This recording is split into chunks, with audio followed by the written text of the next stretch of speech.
अनुपमा के मार्गदर्शन पे चल के केंजल ने कर ली है बड़े तूफान की तैयारी। नमस्कार दोस्तों, स्वागत है आपका आपके अपने चैनल हंग्री स्पिरिट्स में। हंग्री स्पिरिट्स देख रहे सारे दर्शकों का मैं अंजू शर्मा दिल से स्वागत करती हूँ। केंजल से काव्या की ये हालत देखी नहीं जा रही। इस घर में अब सिर्फ केंजल ही बची है जो काव्या के साथ है। तो बा तो काव्या को माफ नहीं करेगी और बा जिस तरह से काव्या को पापन और ये सब कह रही है, ये बात भी गलत है। और इसीलिए केंजल जो है इस चीज को नहीं बर्दाश्त कर पा रही। और अब केंजल ने जो किया है दोस्तों, ये बड़े तूफान से कम नहीं है।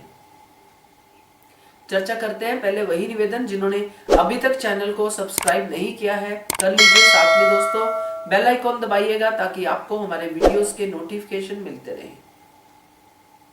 अब दोस्तों यहां पे किचन में ठाकुर जी का प्रसाद बन रहा है और ठाकुर जी के लिए क्या काव्या वाकई पापिन है? हम इंसानों के लिए पाप और पुण्य का जो है हिसाब बड़ा क्लियर है और इसलिए हम किसी को पापी किसी को अच्छा आराम से कह देते हैं, क्योंकि हम अपनी तरफ तो देखते ही नहीं है। मगर यहां पे अगर अनुपमा होती तो क्या वही नहीं करती जो केंजल ने किया? बिल्कुल करती। और जो केंजल ने कहा वो भी सच है, क्योंकि जब पाप की बात करते हैं तो आप गलती की बात करो, पाप की बात मत करो। और पाप अगर है तो पापी तो दो लोग और हैं। अगर ये पाप है तो दो लोग और हैं पापी, तो उनके साथ बा का क्या व्यवहार है?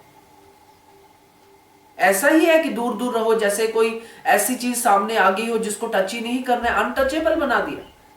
क्या वनराज से आज भी बा बात नहीं करती है? क्या तोशु को गले से नहीं लगाती है? तो ये अनटचेबल वाला जो बा ने एटीट्यूड अपनाया है, ये बहुत ही गलत है। और यहां पे काव्या का तो एक गलती, एक मोमेंट्री वीकनेस का रिजल्ट ये है कि आज बा उसे पापी कह रही है, मगर काव्या को पापी कह के बा खुद पाप की भागीदार बन रही है। इसीलिए केंजल ने यह बात उठाई कि तुम बनाओ हलवा ठाकुर जी का। अगर तोशु को इस घर में रहने की इजाजत है, मैंने भी तोशु को अंदर से माफ नहीं किया अभी तक, मगर तोशु हर पूजा में शामिल होता है, पापा हर पूजा में शामिल होते हैं, तो तुम क्यों नहीं? तुमने कौन सा अलग गलती की है जो उन्होंने नहीं की है? तुमने तो एक बार किया, ये मैं कहती हूं, एक बार तुम्हारा एक वीक मोमेंट पे ऐसा रिश्ता बन गया। तोशु ने तो बार बार बनाया है, जानबूझ के बनाया है, अपनी नीड की वजह से बनाया है।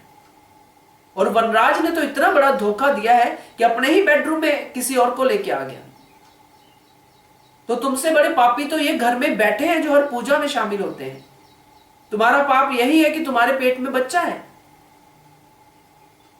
तो ये तो मुझे वैसे शुरू से ही ये चीज कभी भी पसंद नहीं आई है, क्योंकि इसमें एक मेल डोमिनेशन सोसाइटी अलग दिखती ही दिखती है जो इस सीरियल में दिख रही है और बार बार दिख रही है, और फीमेल्स ही इसको एनकरेज करती हैं बा जैसी। तो अब ये जो हलवा बना है दोस्तों, ये एक तूफान से कम नहीं है।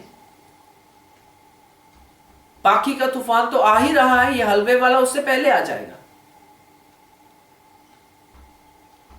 और फिर बा के रिएक्शन तो देखने लायक है ही।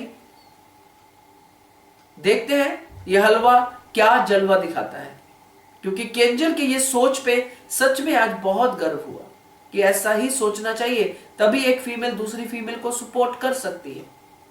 जब गलतियां बराबर है तो सजा अलग अलग क्यों? क्या कहते हो आप इसके बारे में कमेंट कीजिएगा। देखते रहिए channel hungry spirits. Thank you so much. Subscribe to our channel by clicking the subscribe button. Click the bell button and enjoy the latest uploads from our channel.